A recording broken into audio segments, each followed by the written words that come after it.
Assalamualaikum warahmatullahi wabarakatuh.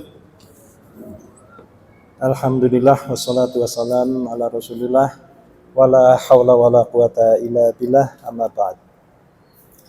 Adik-adik, para mahasiswa yang hadir pada kesempatan sore hari ini sambil menunggu maghrib, kita ngabuburit bersama-sama untuk mencoba memahami persoalan-persoalan yang ada di sekitar kita dan juga nantinya merenungkan, menganalisis dan merefleksikan apa yang bisa kita kerjakan di dalam peran-peran kita sebagai aktor intelektual, sebagai cendekiawan, dan juga sebagai umat yang beragama Islam.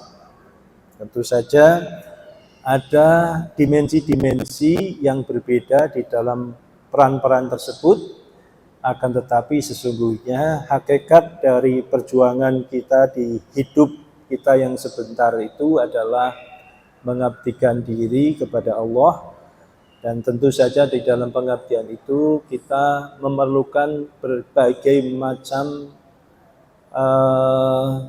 assessment atau juga pola permainan. Seperti halnya ketika kalian itu sekarang sedang UTS, maka di dalam rangka dosen mengetes Anda itu layak atau tidak diberi nilai tertentu atau diluluskan dalam mata kuliah Anda, maka Anda itu akan dihadapkan di dalam berbagai bentuk assessment atau ujian. Kita di dalam hidup itu juga demikian, di dalam rangka kita mendapatkan derajat orang atau hamba yang bisa dipercaya untuk mewarisi surga atau juga mendapat keridhaan dari Allah, maka kita juga perlu untuk menghadapi berbagai macam assessment dan juga problematika yang ada di dalam hidup kita. Nah, kita qadarullah itu dilalah lahir sebagai manusia yang ditakdirkan lahir di Indonesia. Dan alhamdulillah juga ditakdirkan sebagai orang yang beragama Islam, kecuali kalau Anda yang mungkin baru saja menjadi mu'alaf. Nah, tentu itu bukan sesuatu yang kebetulan.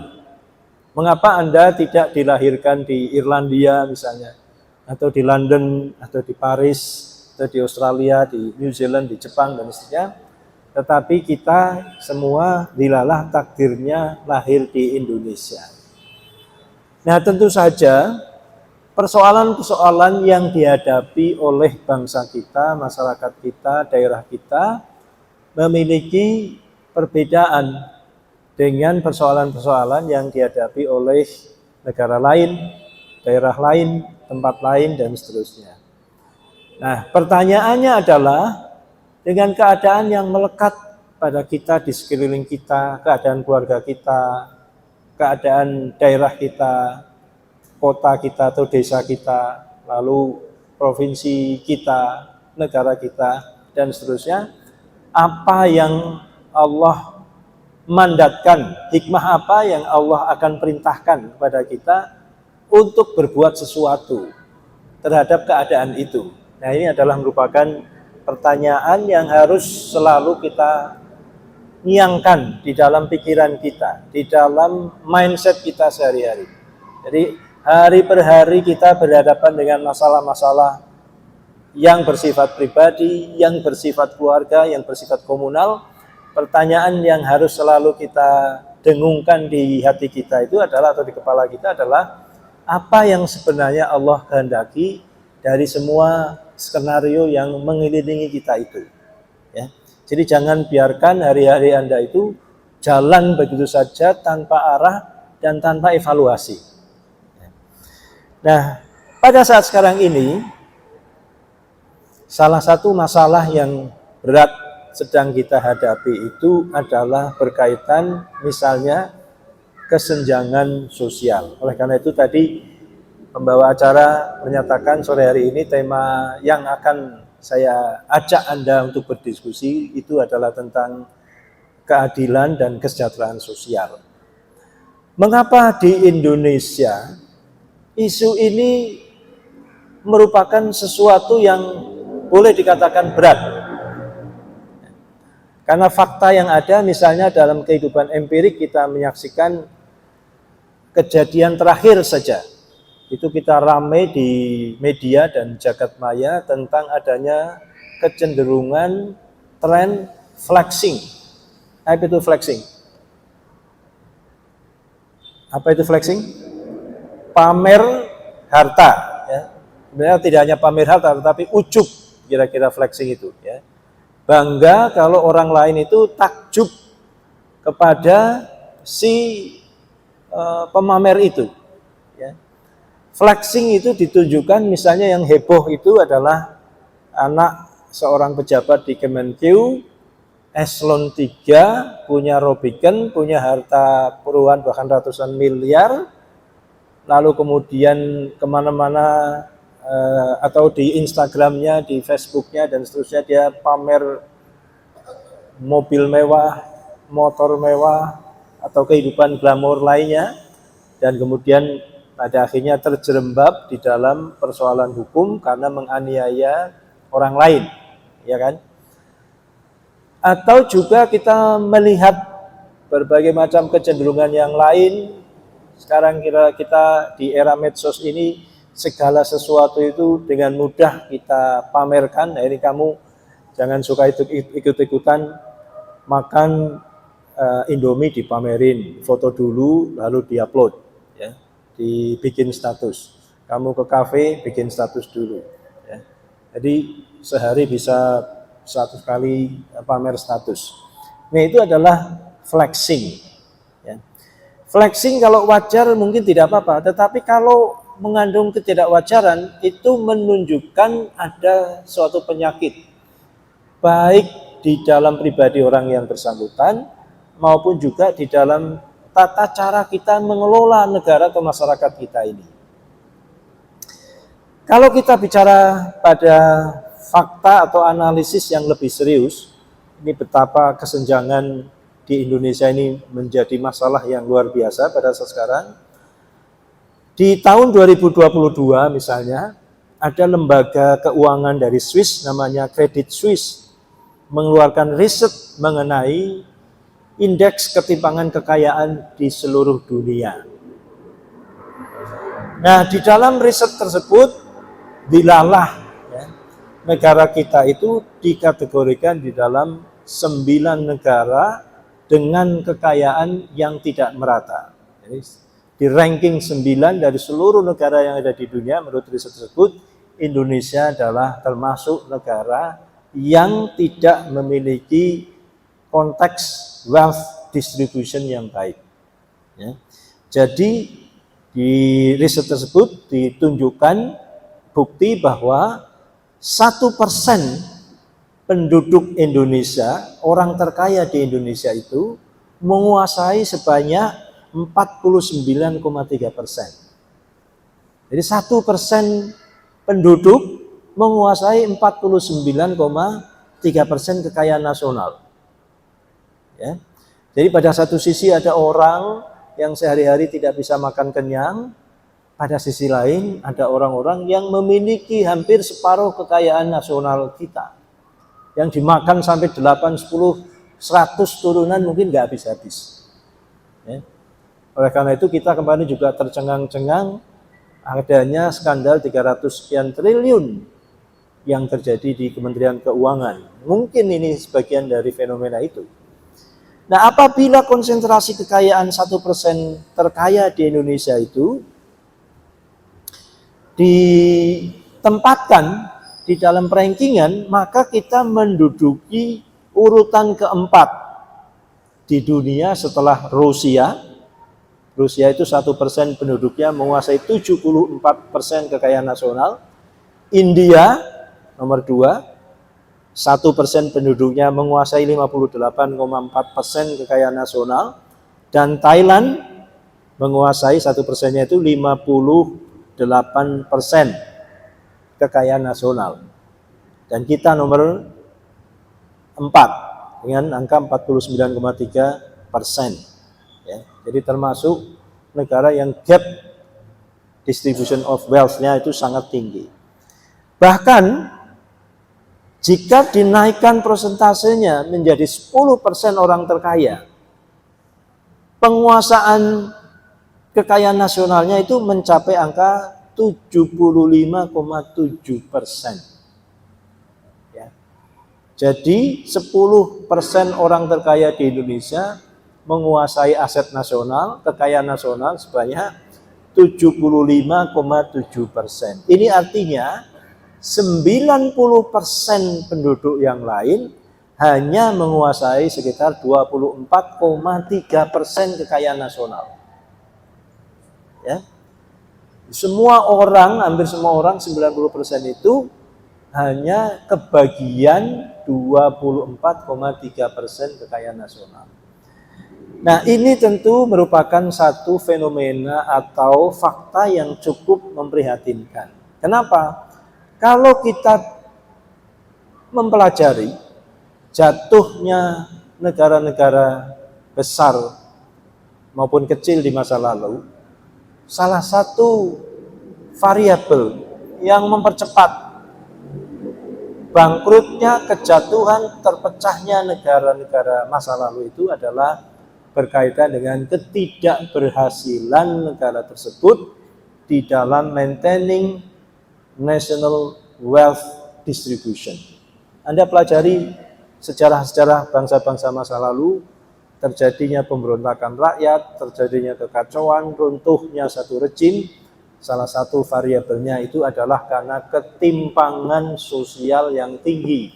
Anda ingat misalnya revolusi Prancis, ya, abad 18 itu terjadinya revolusi Prancis karena adanya ketimpangan antara the have and the have not yang kemudian memicu ketidakpuasan publik dan menginginkan jatuhnya satu rejim penguasa pada saat itu. Nah, tentu kita harus mencegah hal itu terjadi dan adalah merupakan tugas kita agar negara kita yang kita cintai ini bisa tetap bertahan secara utuh dan kemudian memiliki frame yang konsisten untuk mewujudkan keadilan dan kesejahteraan sosial sebagaimana yang diamanahkan di dalam Undang-Undang Dasar negara kita, terutama di dalam preambul. Salah satu tujuan dari negara kita itu adalah mewujudkan kesejahteraan umum, mencerdaskan kehidupan bangsa dan seterusnya. Kesejahteraan umum itu namanya kalau di dalam ilmu politik pemerintahan itu disebut sebagai public prosperity atau public welfare. Sehingga kita sebenarnya memiliki tugas untuk menciptakan kesejahteraan bagi seluruh rakyat pada satu sisi, pada sisi yang lain juga cara mencapainya itu tidak boleh menggunakan model liberalisme, melainkan menggunakan model komunalisme atau kebersamaan. Nah, ini sebenarnya sejalan cita-cita kemerdekaan kita yang tertuang di dalam preambul Undang-Undang Dasar 45 itu sejalan dengan nilai-nilai yang diajarkan di dalam agama kita. Ya. Kalau kita mempelajari sirah Nabi, sirah Nabawiyah, ya, mengapa Rasulullah Muhammad SAW itu diutus ke Mekah, ya, itu salah satu misinya itu adalah untuk mewujudkan kesejahteraan sosial itu. Ya. Beliau menentang adanya penguasaan kekayaan yang berlebihan serta kemewahan yang dipertunjukkan oleh the have, kaum kaya di Mekah itu, dan kemudian menciptakan tata dunia atau tata sosial baru di mana ada asas-asas keadilan diterapkan di dalam kehidupan sosial masyarakat. Nanti dalam sejarah kita mengetahui misalnya munculnya konsep tentang Baitul Mal. Baitul Mal itu apa? Baitul Mal kalau di dalam pengertian kita sehari-hari itu sebenarnya tidak hanya berkaitan dengan badan yang bertugas untuk mengelola zakat, tidak, tapi Baitul Mal itu semacam treasury kalau di dalam konsep negara modern, yang mengambil harta kekayaan dari orang kaya, kemudian mendistribusikan kepada orang-orang yang tidak mampu atau sedang membutuhkan. Misalnya orang yang sedang bepergian, ya, atau orang yang sedang terlilit hutang dan seterusnya. Nah, sehingga di dalam masyarakat itu ada yang namanya konsep organic state atau organic social organism, ya. Seperti yang dulu pada masa PPU PKI ketika negara kita itu mau didirikan, konsep itu yang diciptakan atau dikemukakan oleh Profesor Supomo. Negara itu harus seperti organik, seperti satu tubuh. Satu tubuh itu ada tangan, ya. Tangan ini ada jari-jari, ada kuku, ada kepala, ada tubuh, ada kaki dan seterusnya. Masing-masing fungsinya berbeda-beda, bentuknya berbeda-beda, ada yang gepeng, ada yang bulat, ada yang lonjong, bahannya juga berbeda-beda, ada yang dari tulang, ada yang dari daging, dan seterusnya rambut, ya. Posisinya juga berbeda-beda, ada yang di atas, ada yang di bawah, ada yang di kanan, ada yang di kiri, di depan, di belakang, dan seterusnya. Akan tetapi, kesemua organ yang berbeda-beda itu terhubung satu sama lain sebagaimana satu tubuh itu. Ya, sebagai satu kesatuan yang utuh. Artinya di dalam kehidupan negara itu mungkin ada yang di atas, ada yang di bawah, ada yang orang fungsinya begini, tugasnya begitu. Ya, masing-masing punya spesifikasi tugas yang berbeda-beda, tetapi mereka tidak boleh meninggalkan satu sama lain. Ya, melainkan harus merasakan rasa kebersamaan, solidaritas sosial sedemikian rupa sehingga tercipta kesejahteraan bersama atau people prosperity tadi atau community welfare. Nah, ini sebenarnya ditekankan di dalam atau prinsip-prinsip yang berkaitan dengan mencegah kemewahan agar harta kekayaan itu tidak hanya dikuasai oleh segelintir orang, itu seringkali diingatkan atau diajarkan di dalam agama kita, di dalam Al-Quran itu, misalnya di dalam surat At-Takasur. A'udzubillahi minasyaitonirrajim. Alhaqumut takasur hatta zurtumul maqabir kalla saufa ta'lamuna summa kalla saufa ta'lamun. Alhaqumut takasur, berbangga-bangga kalian itu dalam memperbanyak dunia dan telah melalaikanmu. Jadi seperti orang yang flexing tadi, bangga punya Robiken, bangga punya Moge, bangga punya tas emas harganya 500 juta dipamerkan, ya. Jadi kita membuat atau memiliki cara pandang yang merasa bangga kalau kita bisa pamer harta. Sifat manusia itu. Dan kemudian kita lalai bahwa sesungguhnya tujuan hidup kita itu bukan itu sebenarnya. Oleh karena itu diingatkan di dalam Al-Quran, hatta zurtumul maqabir, sampai kamu itu baru sadar nanti kalau sudah sampai ke masuk ke liang kubur. Ya. Kita itu kadang-kadang hidup ini tidak tahu hakikat tentang kehidupan, terlena tentang harta benda dan seterusnya, baru sadar kalau kita sudah dimasukkan di liang lahat.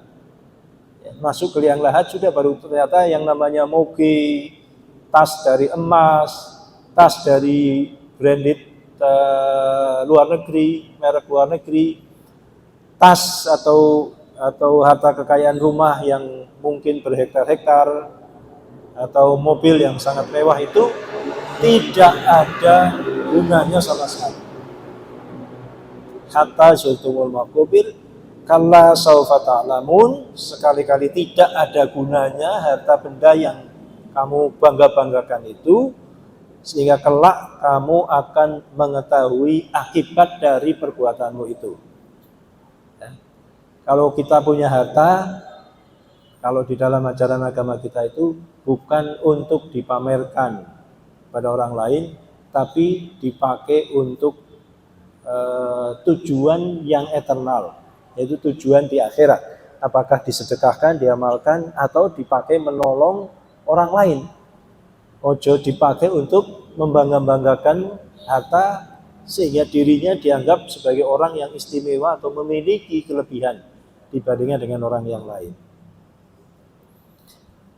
Kalla saufa ta'lamun, sekali-kali tidak atau jangan melakukan itu. Summa kalla saufa ta'lamun, kelak kamu akan mengetahui akibat dari perbuatanmu itu. Jadi ditekankan betul di dalam surat At-Takasur ini bahaya tentang flexing, bahaya tentang bermegah-megahan, bermewah-mewahan terhadap harta benda yang ada di dunia ini. Nah, tidak hanya itu, Al-Quran itu juga mengingatkan bahwa yang namanya harta benda itu tidak boleh secara posesif dimiliki oleh segelintir orang, melainkan harus bisa didistribusikan secara adil kepada orang miskin. Orang yang memiliki harta kekayaan itu harus memiliki kepedulian terhadap orang yang tidak mampu. Di dalam surat Az-Zariyat ayat 19 misalnya, A'udzubillahi minasyaitonirrajim, wa fi amwalihim haqqul lisailin wal mahrumin. Bahwa di dalam harta benda yang dimiliki oleh mereka itu ada hak untuk orang miskin, baik itu yang meminta maupun juga yang tidak meminta. Nah, ini tadi saya kemukakan di dalam fase awal peradaban Islam pada zaman Khulafaur Rasyidin, utamanya pada saat Khalifah Umar radhiyallahu an, itu beliau menginisiasi berdirinya Baitul Mal tadi, yang kemudian dilestarikan di dalam pemerintahan kekhalifahan berikutnya. Dan Anda harus mengetahui bahwa konsep Baitul Mal inilah yang kemudian diadopsi oleh negara Eropa pada saat sekarang ini, ya, dalam sistem social welfare. Anda bisa mengetahui kenapa Eropa sampai kepada satu derajat kemakmuran seperti yang Anda lihat sekarang. Satu dan lain hal, salah satu starting point-nya itu adalah karena keberhasilan mereka melakukan distribution of wealth. Kalau Anda pergi ke Istanbul, di Istanbul itu di depan Masjid Biru atau Blue Mosque, itu ada satu fontaine air mancur yang dihadiahkan oleh Kaisar Jerman di tahun 18 sekian, ya. Jadi Jerman pada saat itu mengirim para mahasiswa ke Istanbul untuk belajar di Istanbul. Salah satu pelajaran yang diambil oleh mereka itu adalah tentang konsepsi wealth distribution melalui Baitul Mal itu. Sehingga kemudian Jerman pada 1870 itu mengadopsi apa yang namanya social state. Jadi kalau Anda di Indonesia sekarang itu kita mengalami atau mengetahui akan adanya banyak ketimpangan sosial, korupsi, ya, orang miskin tidak mampu sekedar untuk makan. Jangan Anda bayangkan dahulu Eropa tidak pernah mengalami persoalan seperti kita. Pada abad 19 itu sampai akhir abad 19, Eropa secara umum itu masih berhadapan dengan kasus-kasus yang seperti kita alami sekarang ini. Kemiskinan, ketimpangan, kriminalitas, juga korupsi yang merajalela. Tetapi sejak 1870 itulah, ya, Jerman merubah konsepsi wealth distribution melalui pola welfare system yang diadopsi dari Turki itu menjadi starting point berubahnya Eropa dan hilangnya penyakit-penyakit atau persoalan sosial yang selama ini mereka hadapi. Ya. Jadi Jerman memulai hal itu asal muasalnya itu 1850, Jerman itu memiliki ambisi untuk menjadi pusat produsen mesin dunia. Pada saat itu, pemerintah Jerman di bawah kepemimpinan Partai Konservatif itu membuat kebijakan pembangunan kawasan-kawasan industri. Ada 8 kawasan industri kalau nggak salah, yang didirikan di beberapa daerah terpisah. Kawasan industri itu kemudian menarik atau menjadi magnet bagi orang-orang desa untuk melakukan urbanisasi, pergi ke kota dalam rangka mendapatkan pekerjaan. Orang-orang miskin dari desa-desa berduyun-duyun, berbondong-bondong pergi ke kota untuk mencari pekerjaan di kawasan-kawasan industri tersebut. Nah, tetapi pada saat itu mereka datang tanpa ada social protection, tanpa ada satu perlindungan sosial. Apa akibatnya? Ketika mereka itu dipecat, sakit, meninggal dunia, ya, atau punya anak, punya rumah, itu praktis mereka harus hidup sendiri, mati sendiri. Tidak ada lembaga yang care terhadap nasib mereka itu. Nah, akibatnya apa? Banyak sekali orang-orang yang mengalami kesengsaraan hidup. Ya, bayangkan dari desa ke kota nggak ada saudaranya, mereka cari rumah mahal, nyewa tidak memenuhi penghasilannya dan seterusnya. Akibatnya mereka kemudian mengalami berbagai macam masalah, banyak pengangguran, banyak orang cacat, ya, tidak mampu mereka pergi berobat ke rumah sakit dan seterusnya. Lalu muncul ide gagasan apa yang namanya labor solidarity atau solidaritas buruh. Jadi kalau kita merefer kepada munculnya gerakan solidaritas buruh itu asal muasalnya itu adalah di Jerman. Ya, ketika banyak pekerja-pekerja industri itu mengalami PHK, sakit, kecelakaan dan seterusnya yang tidak ada pertolongan. Oleh karena itu mereka kemudian sadar kalau tidak mereka itu bersatu, mereka akan terus mengalami nasib yang tidak pasti di masa yang datang. Lalu muncul solidaritas buruh, mengorganisir iuran di antara anggota itu, buruh-buruh iuran setiap bulan, setiap menerima gaji mereka dipotong, setor kepada labor union.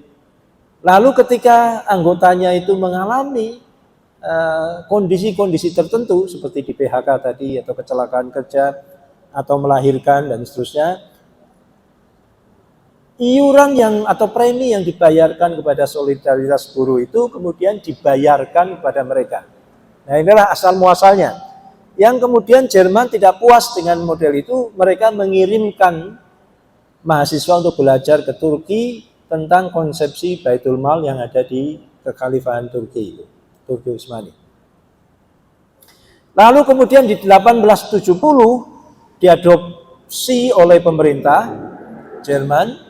Apa yang dilakukan oleh Labor Solidarity itu diambil alih programnya menjadi program resmi pemerintah. Ya. Jadi pemerintah mempelajari apa yang ada di Turki, lalu kemudian digabungkan dengan sistem Labor Solidarity, menghasilkan undang-undang apa yang namanya Social State di Jerman itu. Social State itu bagaimana?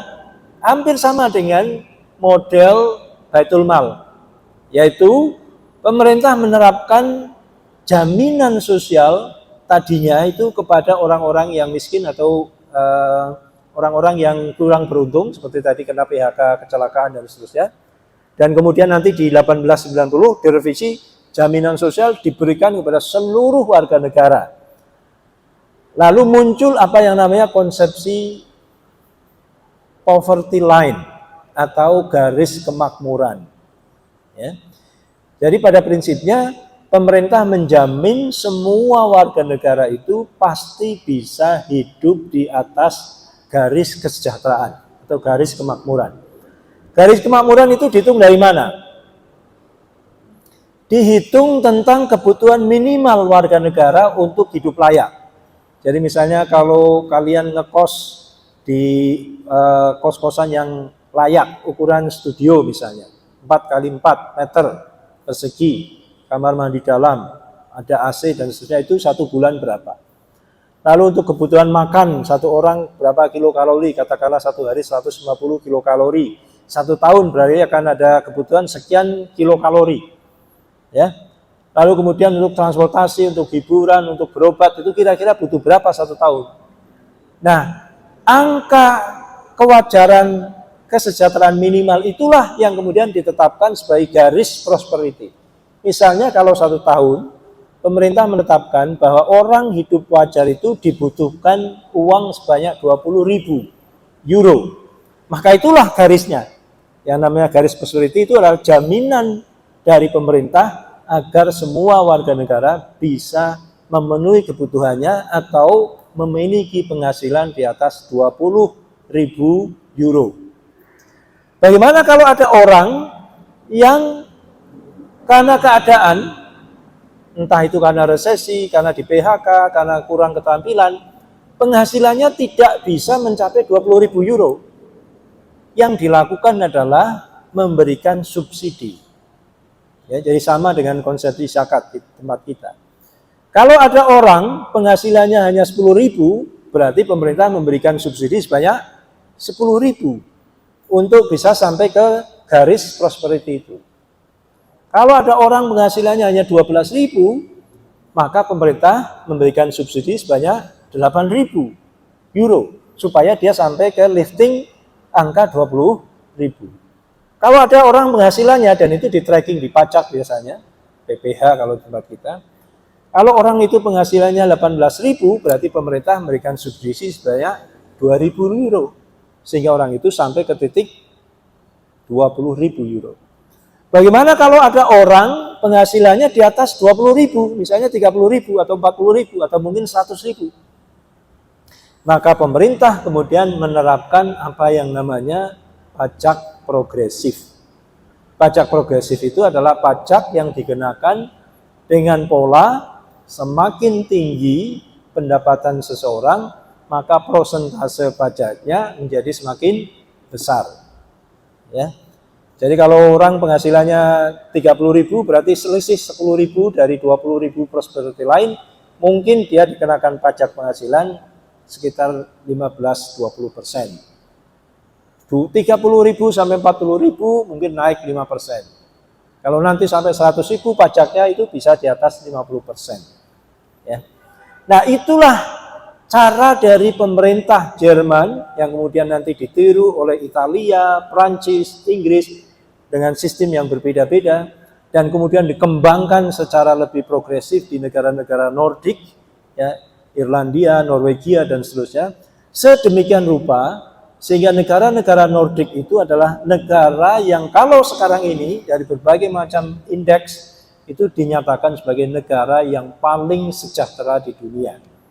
Kalau kalian itu Google misalnya tentang World Happiness Index, maka akan Anda temui bahwa negara-negara Nordik itu adalah negara-negara yang indeks kebahagiaannya paling tinggi di dunia. Kenapa? Karena orang tidak perlu lagi khawatir terhadap masa depan anak keluarganya. Kalau sakit, sekolah, butuh makan, butuh rumah, butuh apapun untuk memenuhi kebutuhan standar itu dipastikan terpenuhi dengan kebijakan prosperity line yang dibuat oleh pemerintah tadi. Ya. Sehingga adik-adik sekalian, kalau Anda sekarang melihat orang-orang Eropa itu kok hampir semuanya good looking, ya enggak? Tidak seperti wajah kita buruk-buruk begini. Ya. Wajah kita ini kan wajah orang menderita sehingga buruk-buruk. Itu bukan karena mereka itu punya DNA yang lebih unggul dari kita, bukan. Ya, bukan karena mereka rasnya itu suprematif dari kita, bukan. Orang Eropa di abad 19 itu wajahnya ya hampir mirip dengan wajah kita. Wajah yang penuh dengan ketidakpastian. Besok bisa sekolah enggak, bisa bayar UKT enggak, bisa makan atau tidak, kalau sakit bisa ke rumah sakit atau tidak. Itu yang menyebabkan wajah kita menjadi buruk. Ya. Sedangkan di Eropa, kekhawatiran itu sudah hapus, hilang, sejak awal abad ke-20. Ya. Anda bisa melihat perbedaan itu misalnya yang konkret sekarang antara Korea Utara dengan Korea Selatan. Korea Utara dengan Korea Selatan itu rasnya satu keluarga. Tidak ada bedanya di antara dua Korea itu. Tapi kalau Anda lihat foto orang Korea Utara dengan foto orang Korea Selatan, itu bagai bumi dengan langit. Orang Korea Selatan itu hampir seperti negara-negara barat. Orang-orangnya wajahnya itu good looking, glowing, ya, enak dilihat, lalu wajahnya cerah, ya, dan seterusnya. Sedangkan wajah orang Korea Selatan, Korea Utara bagaimana? Buruk seperti kita, ya, wajahnya wajah yang penuh kekhawatiran. Kenapa itu? Karena Korea Selatan telah mengadopsi sistem distribution of wealth yang memungkinkan kesejahteraan warga itu terjamin sepenuhnya dalam sistem yang terintegrasi dibuat oleh pemerintah. Sama halnya dengan orang Eropa. Nah, Anda juga mungkin, kalau Anda mungkin lahir di atas tahun 2000 tidak pernah mengalami pecahnya Eropa menjadi dua, ya. Eropa Barat dan Eropa Timur pada saat Perang Dingin tahun 70-an. Dahulu ketika Eropa masih dalam dua segmen, Eropa Barat dan Eropa Timur, suasananya itu atau wajah penduduknya itu hampir sama juga dengan Korea. Ya, Eropa Timur itu buruk-buruk, wajahnya tidak enak dilihat, orangnya itu sumbu pendek, cepat marah, dan suka sekali membuat onar dalam berbagai macam event keributan. Sedangkan orang di Eropa Barat cenderung lebih rileks, santai, dan appearance-nya itu tidak menderita, ya, atau good looking secara umum. Nah, itu satu dan lain hal adalah karena keberhasilan negara-negara Eropa Barat pada saat itu, walaupun sekarang sudah ditransformasikan ke Eropa Timur setelah bergabung, di dalam mereka membangun sistem distribusi sosial yang memungkinkan kekayaan yang dimiliki di negara tersebut tidak hanya dimonopoli oleh segelintir orang, melainkan didistribusikan dengan sistem yang akuntabel kepada seluruh warga negara. Sehingga sekarang ini misalnya di negara-negara Nordik atau negara Eropa pada umumnya, termasuk juga Australia, Selandia Baru, lalu kemudian ditiru oleh Jepang, sebagian sedang diproses ditiru oleh Malaysia, kita ketinggalan. Warga negara itu bisa mendapatkan berbagai macam jenis perlindungan sosial, bisa mencapai 40 item. Kalau di Eropa itu misalnya, kalau seseorang itu menikah, dapat sumbangan pernikahan dari negara. Dan tidak boleh kalau sudah dapat sumbangan pernikahan dari negara itu menerima amplop. Beda di tempat kita, nggak ada sumbangan dari negara, nikah yo dibiayai dewe, ya kan? Sehingga kamu nggak berani nikah. Kalau di Eropa itu nikah dibiayai oleh pemerintah, di sebagian negara, tidak semuanya, tapi ada yang bantuan subsidi pernikahan. Punya anak sampai 5 tahun diberikan subsidi pengasuhan anak, setiap 2 minggu sekali dapat langsung transfer dana dari pemerintah untuk beli pampers, beli roti anak, susu, dan seterusnya. Beli rumah, pindah rumah, bercerai, meninggal dunia, kecelakaan, cacat, lalu kemudian sekolah, ya, walaupun dengan pola yang berbeda-beda, tapi pada intinya keseluruhan kebutuhan-kebutuhan tersebut selalu ada backup dari pemerintah. Berobat ke rumah sakit, sehingga tidak perlu kita itu pusing kalau sakit, ya tinggal pergi ke rumah sakit, biayanya ditanggung oleh pemerintah. Ya. Dahulu saya itu ketika S3, saya itu di Australia, anak saya masih umur 2 tahun itu kejegur kolam renang, ya, karena tidak tahu kakaknya itu melempar bola ke kolam renang, adiknya nyemplung ke kolam ngambil bolanya, tapi kolamnya 2 meter tingginya, tidak ada orang yang tahu, sehingga dia sudah di dasar kolam. Ya. Lalu kemudian tiba-tiba ada teman yang akan ikut main, tiba-tiba dia berteriak, somebody drown, somebody drown. Lalu ditolonglah anak saya itu dan kemudian dibawa ke rumah sakit. Ketika dia sampai di rumah sakit, itu nggak pernah kita ditanya kamu siapa, punya uang nggak, punya asuransi nggak, ya. Hanya ditanya, do you have TFN, tax file number, atau NPWP kalau di negara kita. Kalau Anda punya NPWP, Anda tidak perlu khawatir terhadap biaya rumah sakit. Ya. Dan ketika selesai berobat itu, saya baru tahu bahwa biayanya itu sekitar 18.000 Australian dollar, ya sekitar 200 jutaan. Nah itu tidak perlu membayar apa-apa. Karena apa? Negara menjamin Medicare dari pajak yang kita bayar, negara menjamin perlindungan terhadap keadaan darurat seperti itu.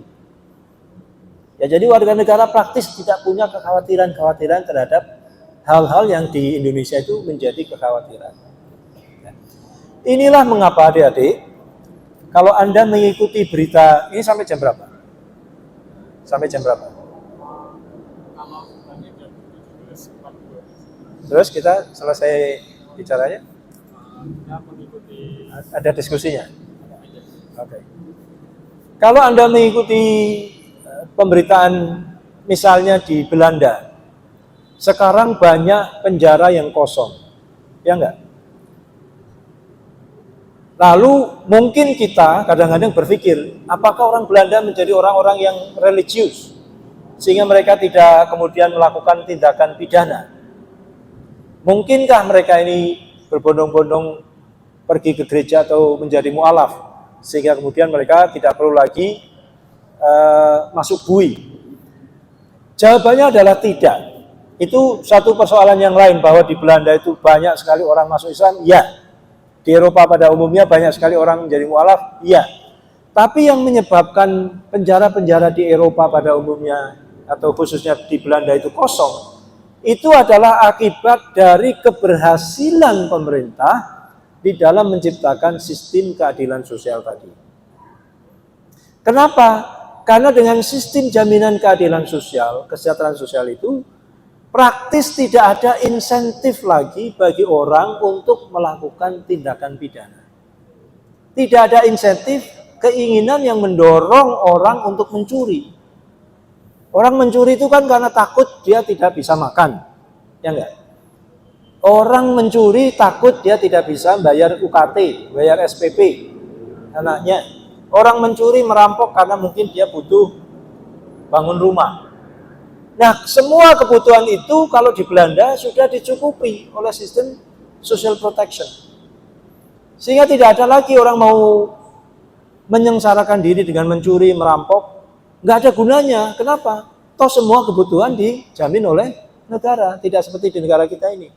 Belum lah ya, tunggu kamu jadi presiden barangkali. Di negara kita orang bingung besok makan apa. Oleh karena itu tidak ada sesuatu yang bisa diharapkan, mencurilah dia. Atau merampok. Akibatnya bagaimana? Penjara penuh dengan para narapidana yang melakukan tindakan itu. Sedangkan di Belanda tidak ada lagi insentif untuk melakukan itu. Ngapain merampok, mencuri?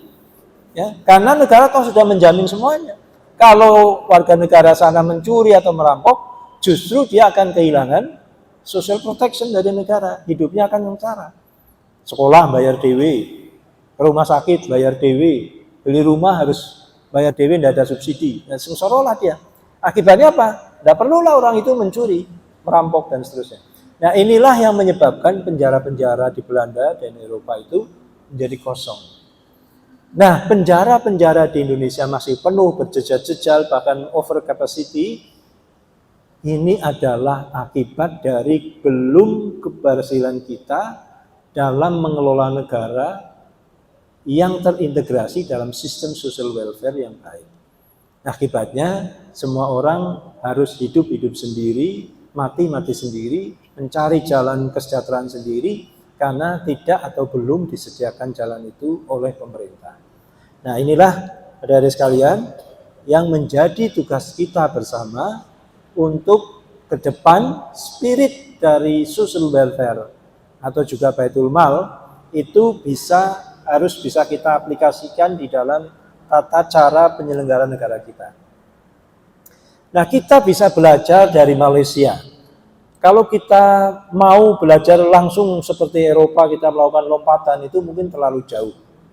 Tapi sebenarnya Malaysia dan Brunei Darussalam atau Singapura, lebih advance lagi, itu adalah negara-negara yang mulai berhasil menciptakan wealth distribution system berdasarkan pada konsepsi social welfare itu. Di Malaysia, premi asuransi untuk mendapatkan perlindungan sosial itu dibayarkan melalui pemotongan pajak penghasilan. Ya, pada satu sisi. Pada sisi yang lain, bagi mereka yang tidak punya penghasilan bagaimana? Mereka bisa punya bala bantuan pembayaran premi asuransi sosial itu melalui berbagai macam skema. Apakah bantuan dari pemerintah negara bagian atau Pemda, atau mereka bisa pergi ke lembaga-lembaga amil zakat untuk dinilai sebagai orang yang layak untuk mendapatkan zakat, dan kemudian premi asuransinya itu akan dibayar oleh lembaga-lembaga zakat tersebut.